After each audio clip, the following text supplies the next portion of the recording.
ఈ 122 కీర్తనే కాకుండా 120 నుంచి 134 కీర్తనలు కూడా అన్ని యాత్రా కీర్తనలే.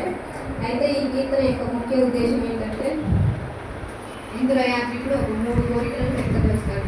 అదే వెళ్దాం రండి, రెండవది కృతజ్ఞతాస్తుతులు చెల్లించుకుందాం, మూడవది ప్రార్థన చేయండి. మొదటి వచనం చూసుకున్నట్లయితే, జనులు నాతో అయినప్పుడు నేను సంతోషించుతుంది.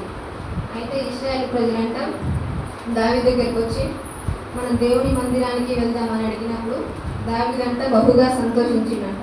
నేను అప్పటికి దావీదనైనా రాజు అయిండు, అయినప్పటికీ మందసం అంతా తెరలలో గుడారంలో ఉన్నప్పటికీ ఆయన దగ్గరికి వచ్చి ప్రార్థన చేద్దాం, మందిరానికి వెళ్దాం అన్నప్పుడు ఆయన బహుగా సంతోషించిందంట.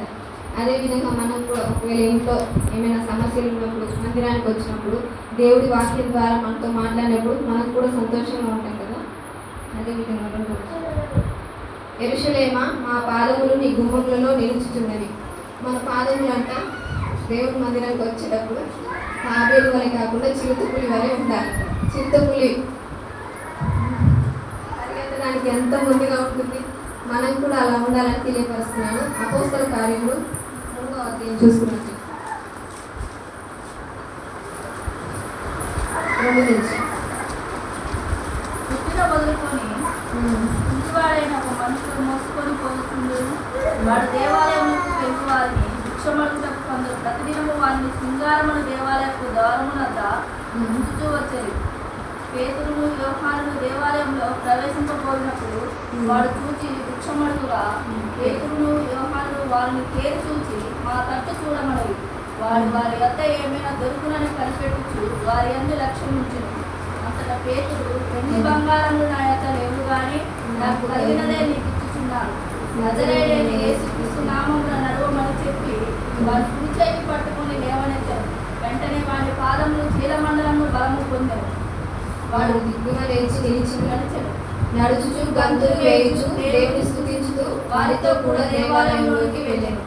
అయితే ఇక్కడ ఆయన పుట్టినది మొదలుకొని కుంటివాడిగా ఉన్నాడు. అయితే ఆయన దేవాలయంలోకి తీసుకురావడానికి మోసుకొని వచ్చేవారంట. ఆయన లోపలికి తీసుకురాకుండా దేవుని మందిరం దగ్గరే బయటనే ఉంచేవారంట. అయితే దేవాలయంలోకి వచ్చే వారి దగ్గర భిక్షం అడుగుతూ ఉండేవాడంట. అయితే భిక్షం అడిగే టైంకి పేతురు యోహాను కూడా ఇలా లోపలికి రావాలనుకుంటున్నారు, మందిరం లోపలికి వస్తూ ఉంటారు.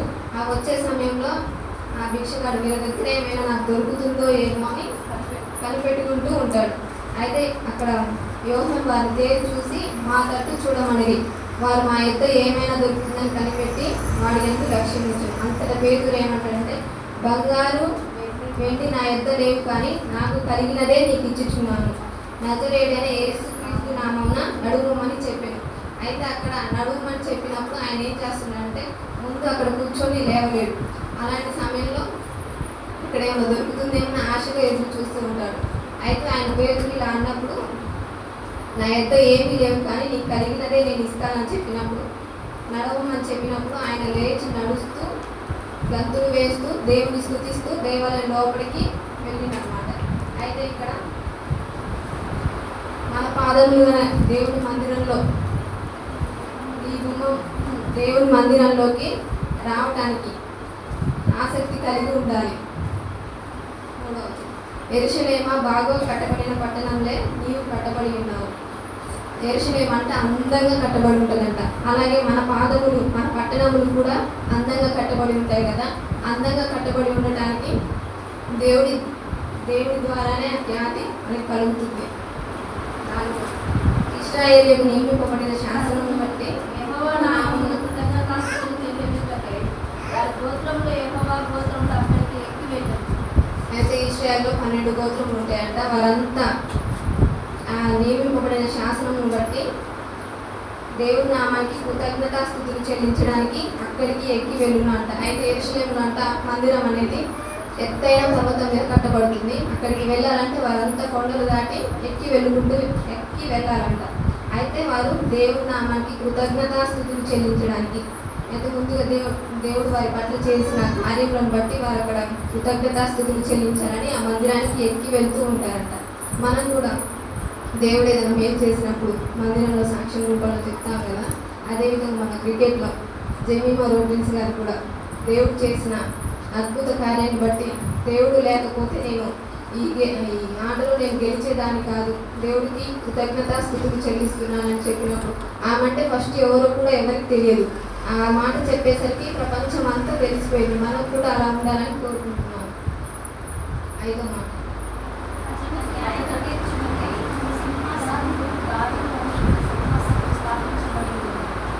అయితే అచ్చుట అంటే ఇక్కడ యెరూషలేము పట్టణంలో అన్నమాట. అయితే వారు ఇశ్రాయేలు ప్రజలంట న్యాయం తీర్చుకోవడానికి మాకు ఒక భయం కలిగి ఉండాలని ఆ మందిరంలో నియమించుకుంటారంట.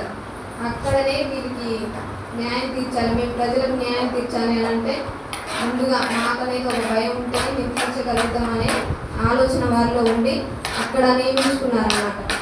6వ మాట.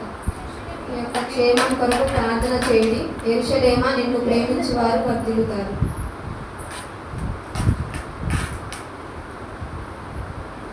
మనం కూడా మొదటగా దైవజనుడు ఎప్పుడైనా చెప్పినప్పుడు యెరూషలేము క్షేమం యొక్క ప్రార్థన కొరకు మనం ప్రార్థన చేయాలి అని చెప్తూ ఉంటాడు కదా. యెరూషలేము అనగా ఇక్కడ మన సంఘం. అయితే సంఘం క్షేమంగా ఉంటేనే మనం కూడా అందులో ఉన్న విశ్వాసం కూడా క్షేమంగా ఉంటాము. ఆ సంఘం ఒకవేళ పడిపోతే అందులో ఉన్న విశ్వాసం మనం కూడా పడిపోతూ ఉంటాం. అందుకనే మనం కూడా యెరూషలేము యొక్క క్షేమ కొరకు ప్రార్థన చేసేవారిగా ఉండాలి. యెరూషలేమా నిన్ను ప్రేమించి వారు వర్ధిల్లుతారు. యెరూషలేము మనం ప్రేమిస్తే మనం కూడా వర్ధిల్లుతామని తెలియపరుస్తున్నాం. 7వ మాట. ఈ ప్రాకారంలో నెమ్మది కలుగును గాక, ఈ నగరంలో క్షేమముండును గాక. ఇప్పుడు ఇక్కడ మన ప్రాకారంలోనో నెమ్మది కలుగును గాక అంటుంది కదా. యెరూషలేము యొక్క పట్టణానికి ఒక ప్రహరీ గోడలాగా ఉంటుంది. అయితే ఆ పట్టణానికి పడగొట్టాలని అంటే ఫస్ట్ ప్రాకారం దాటి పట్టణాన్ని పడగొట్టాలి. అయితే ఇక్కడ మనం కూడా మన జీవితంలో ప్రార్థన అనే ప్రాకారాన్ని కట్టుకోవాలి. ప్రార్థనలో మనం పడిపోయినట్లయితే శత్రువు మనపైనే కాకుండా మన ఇంటి పైన కూడా దాడి చేస్తాడు. అందుకే మనం ప్రార్థన అనే ప్రాకారాన్ని కట్టుకొని దానికి కంచె వేసుకొని అందులో క్షేమంగా ఉండాలని తెలియపరుస్తున్నాను. అందుకే ఇక్కడ మీ నగరులలో క్షేమం ఉండును గాక అంటుంది. అయితే మనం కంచె వేసుకున్నప్పుడు ప్రార్థన అనే కంచె మనం వేసుకున్నప్పుడు శత్రువు అనేవాడు మన లోపలికి రాలేడు కదా. అందుకే మీ నగరులలో క్షేమం ఉండును కాక అంటుండు. అప్పుడు ఆ కంచెలో మనం ఉంటే మనం క్షేమంగా ఉంటాం. నా సహోదరుల నిమిత్తమును నా సమాసుల నిమిత్తమును నీకు క్షేమం కలుగును గాక అని నేను అంటున్నాను. మనం ఇక్కడ భూమి మీద ఉన్నప్పుడు మనం అందరం సహోదరులంగా ఉంటాం. అదే పరలోకంలో అయితే మనం అంతా సహవాసం కలిగి ఉంటాం. మన లోకంలో ఉన్న సహవాసం ఎలాంటిదంటే లోకమైన సహవాసం. అదే పరలోకంలో అయితే ఒకటే సహవాసం ఉంటుంది, అది యేసుతో కలిగిన సహవాసం మాత్రమే. మన దేవుడైన యెహోవా మందిరం నిమిత్తము నీకు మేలు చేయ ప్రయత్నించెదను. ఆయన యెహోవా మందిరం నిమిత్తం అంటే మనం అంటాం కదా 84:10 నీ మందిర ఆవరణలో ఒక దినం గడుపుట 7 దినాల కంటే శ్రేష్టము అంటే ఆ మందిర ఆవరణలో ఆ మందిరం లోపల మనం ఉంటే మనకు మేలు కలుగుతుందని కీర్తన భాగం ద్వారా దేవుడు తెలియపరుస్తున్నారు. చిన్న మాట దేవుడు దీవించిన వారికి ఏమైనా తప్పుంటే క్షమించండి.